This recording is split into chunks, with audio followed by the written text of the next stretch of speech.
ফল ভালো হবে না, এই আমি বলে দিলাম। আমি বললাম, তুই কি আমাকে থ্রেট দিচ্ছিস?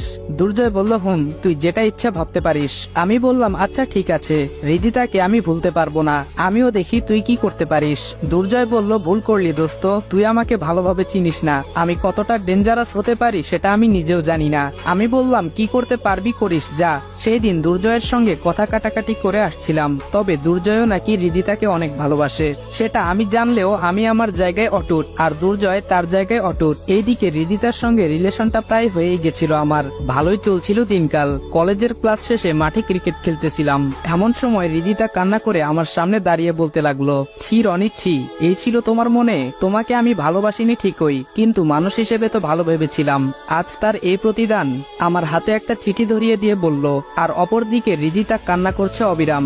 সেই মুহূর্তে কেমন জানি চুপসে গিয়েছিলাম, কি হচ্ছে এসব? চিঠিতে তো আমি ভালো কিছুই লিখেছিলাম, কিন্তু হৃদিতা কান্না করার মানে তো কিছু বুঝতে পারলাম না। এরপর নিজেকে সামলে নিয়ে চিঠি হাতে নিয়ে ভালোভাবে লক্ষ্য করলাম। চিঠিটা দেখতেই আমার মাথায় যেন আকাশ ভেঙে পড়লো। হায় আল্লাহ, চিঠিতে এসব নোংরা কথা কেন উল্লেখ করা আছে? আমি তো এসব কথা কল্পনাও করতে পারি না, তাহলে লিখবো কিভাবে? তাছাড়া এখানে হাতের লেখার ধরন আমার হাতের লেখার ধরন হুবহু সেম, আমার হাতের লেখার মতোই। চিঠিটা পড়ে তারপর কাপা সুরে বলে উঠলাম, হৃদিতা বিশ্বাস করো, তোমার জন্য চিঠি আমি ঠিকই লিখেছিলাম, কিন্তু এসব বাজে নোংরা কথা আমি লিখিনি।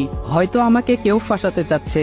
এ কথা বলতেই হৃদিতা সবার সামনে ঠাস করে থাপ্পড় মেরে বলতে লাগলো, আমাকে কি বোকা পেয়েছিস? তোর হাতের লেখা আমি এর আগেও পড়েছি, এই নিয়ে আমার কাছে তোর চিঠি 10 বার এসেছে।